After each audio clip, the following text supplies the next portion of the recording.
Olá a todos os visitantes do canal do YouTube do Instituto Santo Atanásio, estamos aqui para mais um Isa Notícias, né? Aproveitando toda quinta-feira, antes das aulas presenciais de Filosofia Atomista, aqui na sede do Instituto Santo Atanásio, no centro de Curitiba, né? Estamos aqui para gravar algumas notícias que chamaram a nossa atenção, né? E tirar delas reflexões proveitosas para a nossa vida de fé, né? Prometo que os próximos vídeos eu nem vou tocar na CNBB, já cansei desse assunto, né?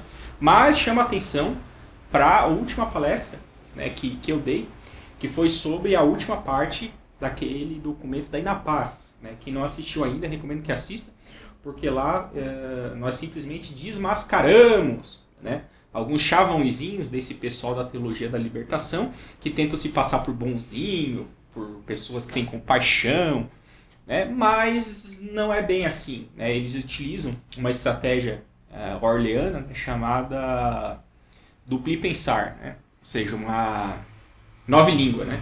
Na verdade, a nova língua, a palavra que eles utilizam, ou seja, o vocábulo, significa geralmente o oposto do que eles estão querendo dizer. Então, quando eles falam diálogo, né? Diálogo é subversão. Quando eles falam escuta, é enrolação, etc, etc. Então, tá lá para quem quiser entender melhor, né, como é que funciona a cabeça maluca dos teólogos da libertação. Fica como recomendação esta palestra, né? Novamente convido também quem gosta aí dos nossos conteúdos para se tornar membro patrocinador da nossa plataforma de cursos, né? cursos.institutosantoatanasio.org. Estamos trabalhando, né, em novos cursos. Eu mesmo, a gente já está começando a editar aí um curso que eu dei antigamente lá sobre integração pessoal, ou seja, exercícios espirituais, como meditar, né, como lidar com determinadas situações. Né? Então, tipo assim, para quem está perdido ou se acha muito deslocado da realidade, vai ser um curso bem interessante, certo? E estamos vendo com outras pessoas e tudo mais aí, né? Vem muita novidade pela frente. Quem se cadastrar não vai se arrepender. Pois bem, a notícia de hoje é a seguinte, saiu na Info Católica. O tema é sensível, assim, você é uma pessoa moderninha e que não é católica, essa notícia não é para você, ou se você tem coragem para ouvir, né, fique no vídeo, mas, né, os mundanos não vão gostar disso. Mas a notícia é essa. Pessoas que moram juntas antes de se casar têm 48% mais chances de se divorciar. Então, é toda uma... Ou seja, qual que é a questão que tem aqui, né? O amaziamento, né? Então, vamos lá. Ao contrário do que se tornou um mito muito difundido em nossa época, um relatório elaborado pelo Institute for Family Studies, nos Estados Unidos, revelou que casais que moram sob o mesmo teto antes de se casar têm 48% mais chances de divorciar. O relatório, qual é o plano?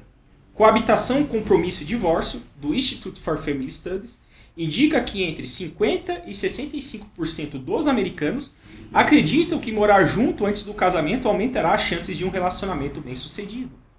Então veja, mais da metade, né, pelo menos metade, de metade para mais dos americanos, eles acreditam que você morar junto antes de se casar é bom para que o relacionamento dê certo.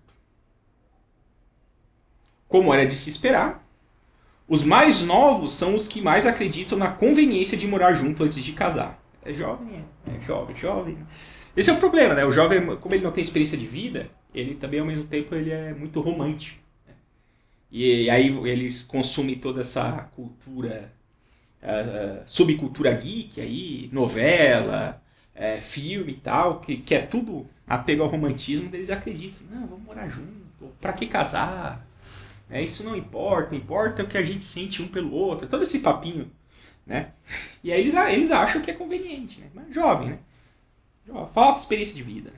Como diz São Tomás, né? A pessoa só começa a, digamos, andar com as provas, adulto, né? Lá para os 25 anos, né? Que é quando ele já adquiriu uma certa experiência de vida que o faz realmente prudente, né? Que o torna realmente prudente. Mas vamos lá. No entanto, vai dizer a pesquisa, A coabitação antes do casamento foi associada a um maior risco de divórcio, o que contradiz a crença comum. Ou seja, o jovem está errado. A gente tem que ficar surpreso quando o jovem está certo, né? Quando o jovem acerta, aí sim, opa, aí eu fico surpreso. Agora o jovem está errado, né? É o normal da vida. O estudo teve como amostra casais que se casaram pela primeira vez na segunda década do século, ou seja, entre 2010 e 2019. 70% dessas pessoas, né, viveram juntos antes de se casarem. Mas aqueles que assim agiram divorciaram-se em 48% mais casos, o que corresponde a uma taxa de divórcio de 34%, do que aqueles que não viveram junto antes do casamento. Uma taxa de divórcio, sabe de quanto? 23%. Então você olha como o que essa pesquisa está mostrando. Ela está mostrando o seguinte. Veja que se a gente já está numa sociedade em que a chance mínima, que em média, digamos, a taxa de divórcio é de 25% aproximadamente, né, um quarto, né, você já está numa sociedade bastante em decadência. Ou seja, tem um quarto. Porém, quando você considera se moraram junto ou não, essa taxa aumenta a 48%, chegando a 34%. Vai para um terço. De um quarto vai para um terço. Não é uma estatística insignificante esta, né? Posso dizer aos senhores que eu dei uma lida no relatório, tá? E, tipo assim, essa notícia ela é curtinha. Eu já li mais da metade dela. Mas o relatório tem muito mais dados interessantes, né? Porque eles correlacionaram um monte de coisa. Tem o morar junto, tem a questão se teve filho, se não teve filho antes, se teve sexo ou não antes e depois, etc. Tem um monte de coisa que eles correlacionam, né? No relatório mais completo, eles explicam quais foram as perguntas que eles fizeram, né? Por exemplo, aqui na notícia eles não dizem, mas o número de pessoas que participaram desse estudo foi 1.600 e alguma coisa, em torno de 1.600, né? Então, ou seja, dessas 1.600, 70% viveram junto antes do casamento, né? Eles levam também em consideração se a pessoa já viveu junto com uma só pessoa ou com duas ou mais. Então tem um monte de variável que eles vão analisando e vão vendo se essa variável na relação com o divórcio, se ela influencia positivamente, ou seja, aumenta o risco de divórcio, ou se ela influencia negativamente, ou seja, diminui a chance de divórcio, ou se fica na mesma, ou seja, é uma estatística que não... é uma questão que não interfere na taxa de divórcio. Um exemplo de umas coisas da pesquisa que está lá na taxa de divórcio que não influencia é, por exemplo, o sexo. Né? Se foi o homem se a pessoa era branca ou negra, isso não interferiu na questão da taxa de divórcio. Né? Só para dar um exemplo. E tem coisas muito interessantes, né? Eu que gosto de psicologia social e dessas sociologias práticas, né? Dessas pesquisas de campo, né? Eu estou pensando, né, assim que dá um tempo, tem muitas coisas aqui, trabalhar aqui no Instituto, mas assim que der um tempo eu quero estudar mais a fundo esse relatório e fazer uma pesquisa, né, e colocar lá na nossa plataforma de cursos, né, como, né, fazendo a abertura de um curso especial chamado, ainda tem que ver o nome, mas alguma coisa, tipo assim, estudos aplicados, estudos sociológicos, né, em que a ideia é pegar esses tipos de estudo, né, e destrinchar eles. Porque aqui o que eu estou fazendo é lendo uma notícia que foi colocada num portal católico, no caso a Info Católico. Então aqui eles fazem o resumo do resumo do resumo. Mas tem coisas ali que se você esmiuçar com olhar científico, né, entendendo de estatística e olhar com olhar científico, você tem umas coisas muito interessantes. Por exemplo, dá um spoilerzinho aqui. Né? Aliás, spoiler não, né? Porque quem acessar se você está vendo pelo YouTube, você pode acessar o Isa Notícias também pela nossa plataforma de cursos. Ele está aberto, não precisa cadastro, está aberto. Vai lá no Isa Palestras 2023, né? E vai lá no Isa Notícias. Clica no que se refere a esta notícia. Lá embaixo vai estar tanto o texto da matéria quanto o link para você ler o relatório original. Está em inglês, mas se você já quiser, você por conta própria fazer isso, ver mais profundamente, né, o que esses pesquisadores descobriram, que está lá. Continuando. Diante dos dados, os pesquisadores asseguram que a população deveria ser alertada de que a coabitação antes do casamento é um risco claro para o futuro dos matrimônios.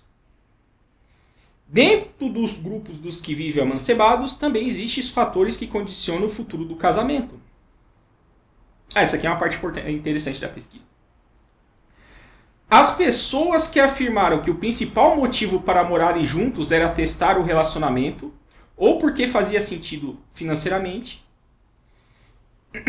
tinham maior probabilidade de terminar o casamento do que aquelas que o faziam simplesmente porque queriam passar mais tempo um com o outro.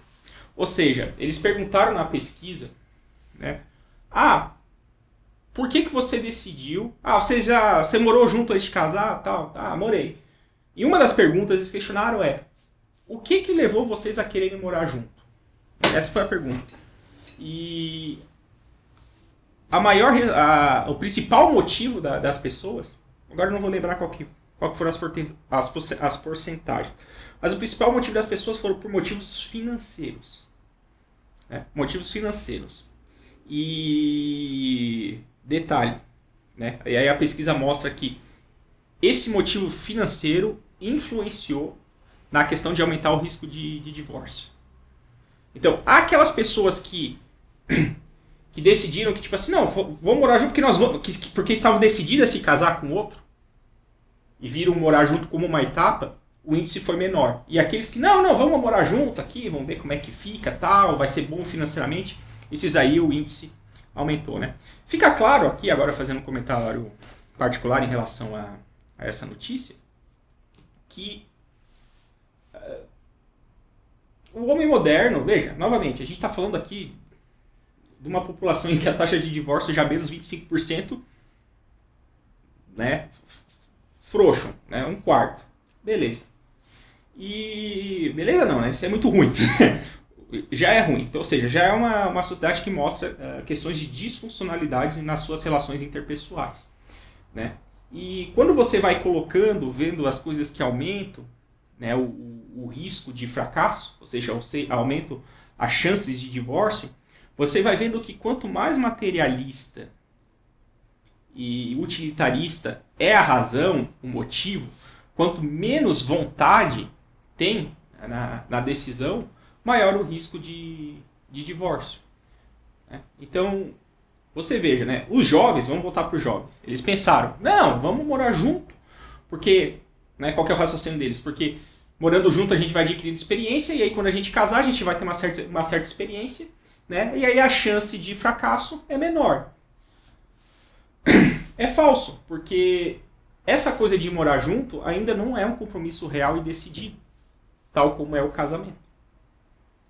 Você está usando um subterfúgio que não é real. Você está usando um modelo artificial de convivência que não tem o mesmo compromisso, os mesmos deveres do que tem um casamento. Eles podem até aparentar ser, pode até dar a ilusão de ser, mas não são. Todo mundo sabe qual que é a diferença quando você coloca uma coisa no papel, quando está decidido, quando está assinado. É diferente da pessoa só chegar e dizer, eu gostaria, como seria bom. Isso é muito diferente do bora lá, vamos fazer dar certo. São duas questões muito diferentes. Então é um raciocínio torto esses dos jovens, achar que não, vamos morar junto aqui, né, vamos fingir que a gente está casado, porque quando a gente casar de verdade a gente já vai ter essa experiência. Não, vocês vão ter experiência justamente no fingimento. E por ter experiência no fingimento, quando a coisa for real, maior é a chance de fracasso. Essa seria uma análise antropológica e psicológica da questão, né? Eu não li o relatório tão profundamente, né? Como eu falei, né? Eu vi por cima, eu vi mais os gráficos, as tabelas e tudo mais, e a metodologia, então eu não vi a discussão. O relatório tem em torno de 40 páginas, então eu não vi toda a discussão. Eu não sei como é que os autores desse estudo eles se justificaram. Mas como eu falei, né? Eu tenho interesse em me aprofundar nesse artigo e fazer uma palestra ou uma aula, né, mais detalhada sobre ele. Seria isso que teríamos para hoje. Né? Não esqueçam aí, cursos.institutosantoatanasio.org, seja membro patrocinador, né? Adquira conhecimentos católicos e, ao mesmo tempo, ajude o apostolado do Instituto Santo Atanásio. Viva Cristo Rei!